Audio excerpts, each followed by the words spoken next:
Jose Altuve is showing the youth how to make it to the big leagues. I'm Amshi Stephenson, 13 Eyewitness Sports.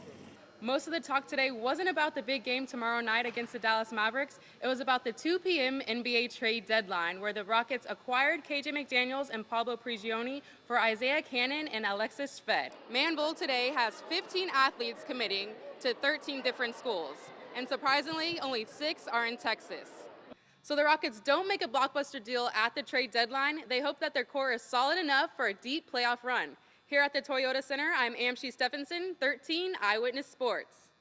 This is the Bearcat Minute, where we take a quick look at what's happening right now in Sam Houston athletics. I'm Amshi Stephenson. Bearcat baseball started off the season strong with a series win against Wichita State. The Cats won the opener on Friday night 8-5. After dropping Saturday's game 4-3, Sam Houston came back to win 9-3 Sunday to take the series. They will be back in action Tuesday night in San Marcos. It was big. You know, we challenged ourselves today. Our goals are high, they're lofty. You know, we talked about this being an elimination game. This was good practice for us today. The Sam Houston football team took on Incarnate Word this past Saturday. It was an important conference matchup as the Bearcats entered this game with a 6-4 overall record, while also being tied for first place in the conference with Southeastern Louisiana. Quarterback Jared Johnson came out very strong with a 99-yard opening score drive. Johnson finished the game with 3 touchdowns and 1 interception. The Lady Bearcats volleyball team made history this past week as they conquered an undefeated home record for the first time since 1984. The ladies were led by seniors Devaney Wells-Gibson with 11 kills and Krista Koopman with 10. The Bearcat men extended their conference record to 10-1 on Saturday with a 67-59 win over the Islanders. 3 players scored in double figures for the Cats, led by Kaheem Ransom. It was gritty. They came back and threw a great punch and went on a little run to get back in the game. But we made the plays to come back and win this game.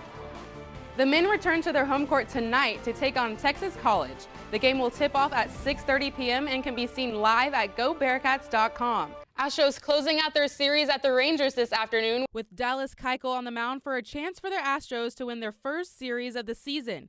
Keuchel delivers his second straight standout start. 7 innings, he gives us 6 hits and 2 runs. Later in the second, Jake Marinsnick with a deep drive to the left. Rasmus scores 2-0 Astros.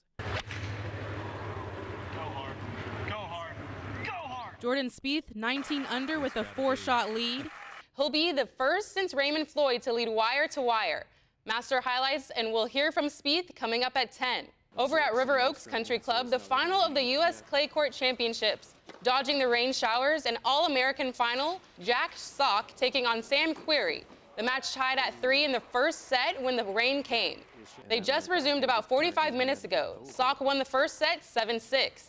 Most of the talk today wasn't about the big game tomorrow night against the Dallas Mavericks. It was about the 2 p.m. NBA trade deadline, where the Rockets acquired KJ McDaniels and Pablo Prigioni for Isaiah Cannon and Alexis Shved. Trade deadline is always a funky day because there's so many rumors and stuff like that, so I'm glad it's over.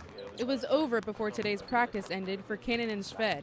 I saw them pass through the media waiting room and then off to their new teams. With all-star James Harden and a group of veterans, the team didn't lose much, but what they gained, they hope will have an immediate impact. Whatever's in the locker room, that's what we got to focus on. You know, new guys that come in, we got to make sure they get adjusted very quick and get the pace going. McDaniels is a rookie who was a second-round pick last year. Only averaging a few minutes per game and showing flashes of his potential, the Rockets hope he can contribute. 37-year-old Prigioni joins the team with a lot more experience. Minutes after the trade, Prigioni took to Twitter saying, "I want to thank the Knicks family for giving me the opportunity to play for such an amazing organization over the past few seasons." Prigioni's a veteran guy. He's played a lot of big games over in Europe. The Rockets are the 2nd seed in the West, and with 14 of their last 26 games against playoff teams, the end of their season is not exactly a walk in the park. It's grind time now. It's time for, all the individual accolades and all that stuff to go out the window. It's time for winning basketball and, us focusing on doing whatever it takes to win basketball games. So the Rockets don't make a blockbuster deal at the trade deadline. They hope that their core is solid enough for a deep playoff run. Here at the Toyota Center, I'm Amshi Stephenson, 13 Eyewitness Sports. Good position. and then swing the bat. The Astros' second baseman Jose Altuve joins players from the Spring Spirit program for a little practice on his day off. I mean, it's really good, you know. I still remember when I was that age, and, you know, I always wanted to play with a big league player. From itty-bitty to perhaps taller than Jose, Spring Spirit is thrilled to have him here. Man, it's amazing. So it's not often that you get a Hispanic baseball player who's able to come out and talk with these kids, and for them just to see that this could be their future. He understands where he's come from, and the ability to give that back, to give these kids an opportunity and a chance, just to share some of his knowledge with them is just a great opportunity for everybody. Jose puts on a show for thousands of people, but today, these young players get to play in front of someone they have admired from the TV. He looked better than me. So, and I also want to thank the Seagull Company to give me the opportunity to work with them and do those kind of things for the community. Don't be just flat foot, move it. Turn some momentum to catch the ball. Amshi Stephenson, 13 Eyewitness Sports. Nothing but smiles here inside the gym of Manville High School. It is National Signing Day, a day to congratulate student athletes as they sign letters of intent to play at the college of their choice. But little do they know, today will change their lives forever. It's just true satisfaction. It's joy, you know, it's happiness, it's thankfulness, you know, it's all those things. And Manville wide receiver Vincent Beasley certainly feels all those things. Manville today has 15 athletes committing to 13 different schools. And surprisingly, only 6 are in Texas.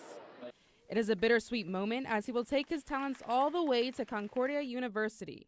I'm tearing up right now. It's very hard for me, but I'm so proud of him, extremely proud of him. Words cannot express right now how I really feel. It was a struggle, but it's wonderful. It paid off. Beasley struggled getting offers, but it wasn't until the final weeks of his senior season that he committed. Beasley is living proof that patience, sacrifice, and self-discipline, and just working hard does in fact pay off. Amshi Stephenson, 13 Eyewitness Sports.